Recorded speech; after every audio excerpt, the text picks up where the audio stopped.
Ito na yung complacement namin ng linggo. Tapos na rito, patong na lang dyan yung biga. Pupurmahan tong mga poste. Ito yung CR. Loob tong CR. Lang may poste sa gitna, hindi pwede lipat. Ito may mga rails na rin, railing para sa beam.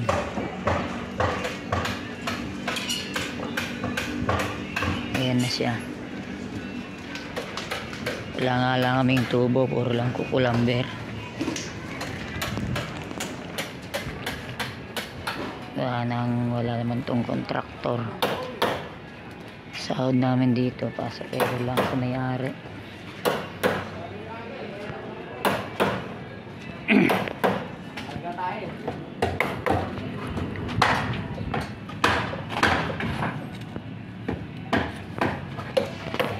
Marami pang ano yan, oh.